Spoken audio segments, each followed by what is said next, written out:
ٹھیک ہے. آپ نے یہاں پہ اپنا پروفٹ جب کیلکولیٹ کیا تو آپ کی سورس پرائس 12 تھی. امیزون نے آپ سے سیلنگ پر 15% لے لیا جو کہ آپ $3 بنتا ہے تقریباً, اور آپ نے اس کو 21 پر آرڈر لیا تو آپ کا فیس وغیرہ مائنس کرنے کے بعد آپ نے اس پہ $6 کا آپ نے پروفٹ جنریٹ کیا امیزون کے اوپر. ٹھیک ہے, اور جو کہ آپ کے ROE بنتا ہے 51%. سیم چیز سیمس کلب کے ساتھ ہو رہی تھی. ٹھیک ہے, یہاں پہ جیسے ایک کی پروڈکٹ ہے 22 کی یہاں پر لسٹ ہوئی ہوئی ہے اور یہاں پہ 6 شپنگ لے رہا ہے سیمس کلب.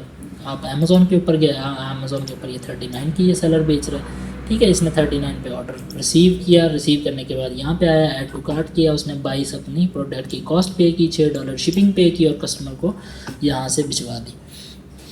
ٹھیک, اور جو اس کو بھجوانے کے بعد یہاں پر اس کو جو پروفٹ آیا وہ اس نے یہاں پہ کیلکولیٹ کر لیا. یہاں پہ 22 کی اس کی سورس پرائس تھی, اس پہ امیزون نے جو ہے 15% امیزون نے لی.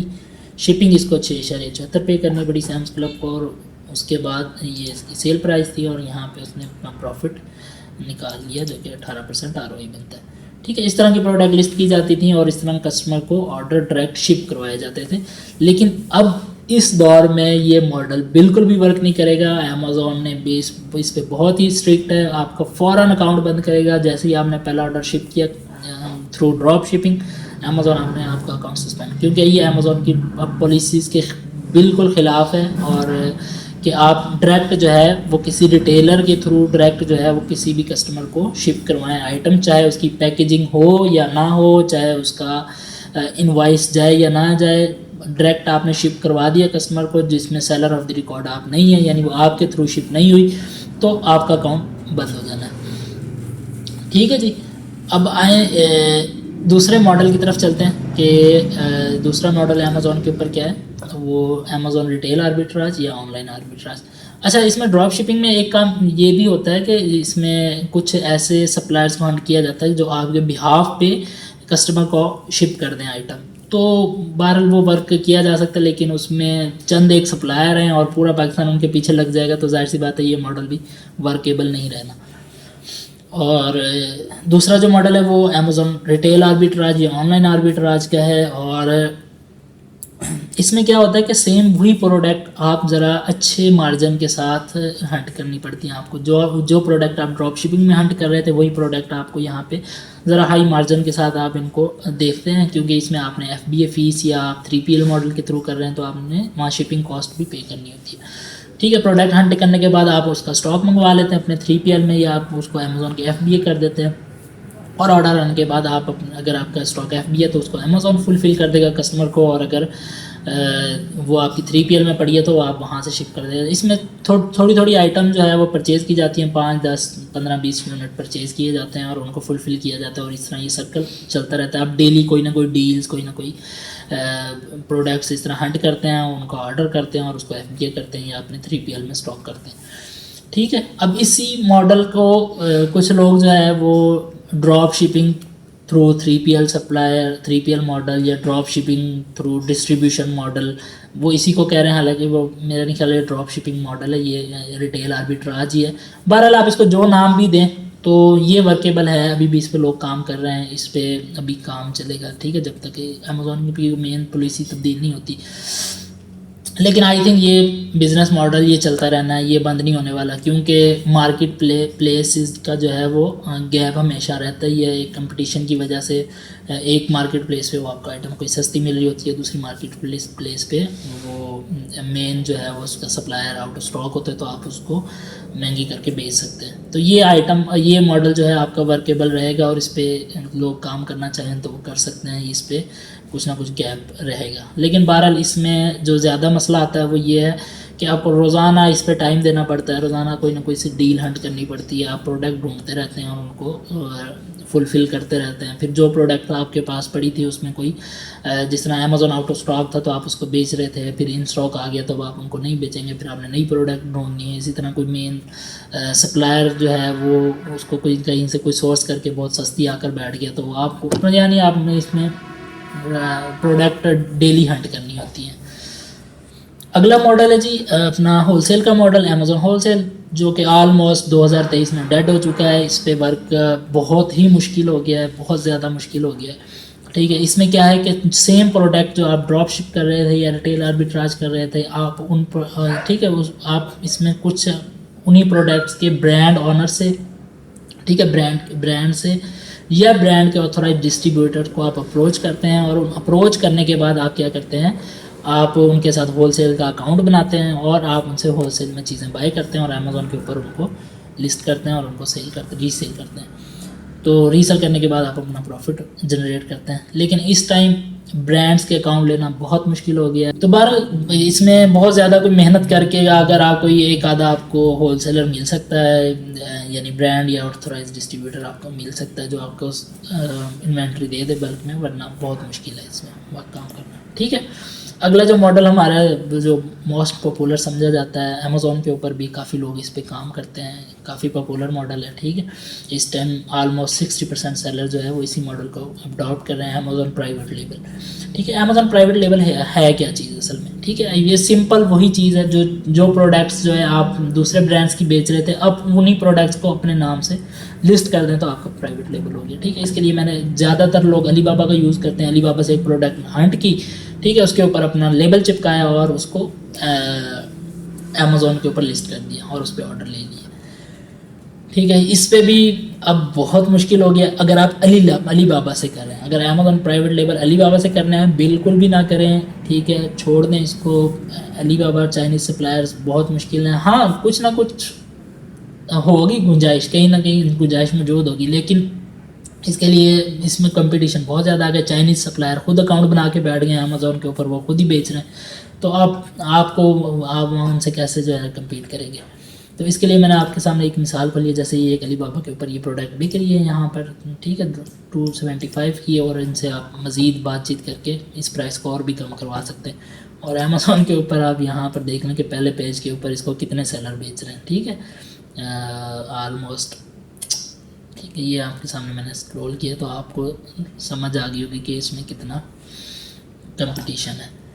تو بات کرنے کا مقصد یہ ہے کہ اس ماڈل میں بھی اگر آپ علی بابا سے جا رہے ہیں تو بالکل بھی نہ جائیں. ٹھیک ہے. اگر آپ پرائیویٹ لیبل کرنا ہے آپ چائنیز سپلائرز کو چھوڑ دیں. اب چائنیز خود ہی اکاؤنٹ بنا کر اس میں بہت ہی ہائی BSR کے برانڈز کو بھی وہ بلیک لسٹ کروا کر ان کی جگہ ان کی لسٹنگ کو ہائی جیک کر کے ادھر بیچنا شروع ہو گیا. ٹھیک ہے. تو علی بابا کو بھول جائیں کہ آپ علی بابا سے پرائیویٹ لیبل کریں گے. کچھ نہ کچھ گنجائش ہوگی, ہو سکتا ہے کوئی بہت زیادہ اپنا محنت کر کے کچھ نہ کچھ پروڈکٹس نکال لے علی بابا سے, لیکن بہرحال اگر آپ نیو سیلر ہیں تو بہت مشکل ہوگی آپ کے لیے, بہت مشکل ہونے والی ہے. آپ کو پروڈکٹ آسانی سے نہیں ملے گی علی بابا سے, ایون کسی بھی چائنیز سپلائر سے مشکل سے ملے آپ کو. تو بیسٹ آپشن ہمارے لیے کیا بچتا ہے ایز اے پاکستانی سیلر؟ ہمارے لیے بیسٹ آپشن کیا ہے؟ ٹھیک ہے. میں نے آپ کو بتایا کہ آپ ریٹیل آربیٹراج میں بھی جا سکتے ہیں, اور جو میں آپ کے ساتھ شیئر کرنے والا ہوں بیسٹ موڈل کہ آپ لوکل پروڈکٹس کو ٹارگیٹ کریں. ٹھیک ہے.